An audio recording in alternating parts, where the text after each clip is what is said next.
Mike Schanhals. I teach in the English department at North Muskegon High School. One of the things that we were asked to do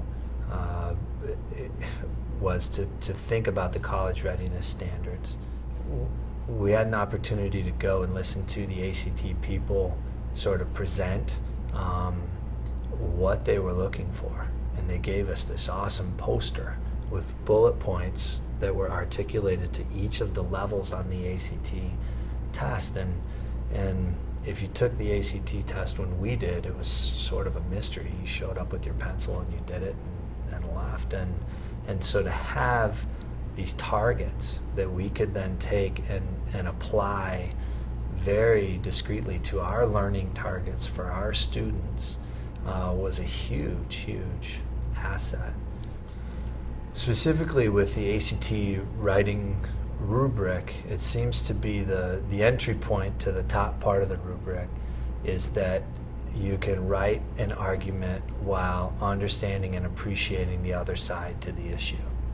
And so we focus on a protocol which asks them to answer the question, develop well-developed paragraphs that have evidence, anecdotal evidence that's supported toward their answer, while at the same time qualifying things to the extent where they can see how it would be like this.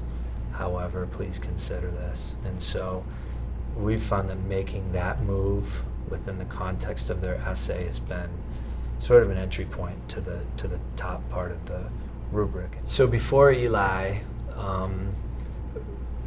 to try to get them prepared to take the ACT writing test, what we would do is we would have them practice with an ACT sample prompt, which are available, and we would use the rubric on the other end of the practice, have them read other papers that were written in the class and evaluate those papers according to their standards.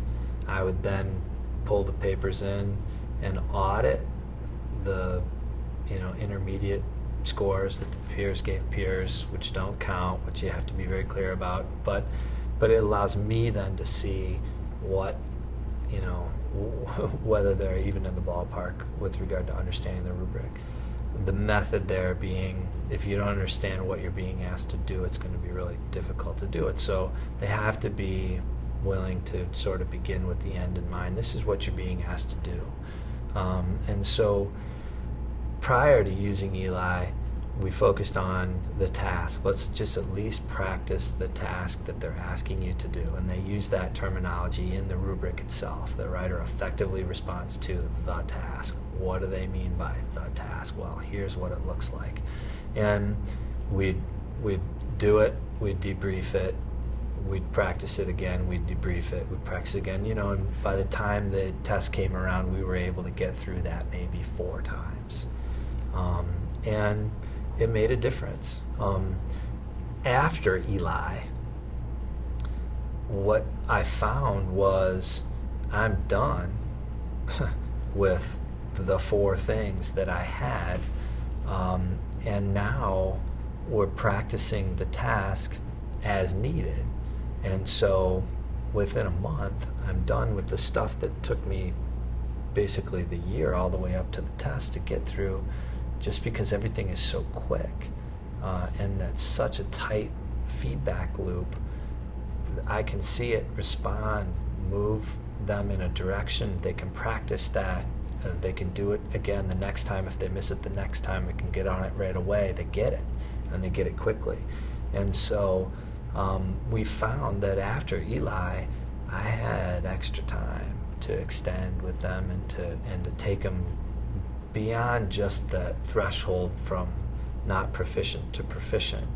And so I'm very excited to work with them again, because last year was really the first year that I noticed that this is really effective and in a surprising way, and I'm going to have to adapt.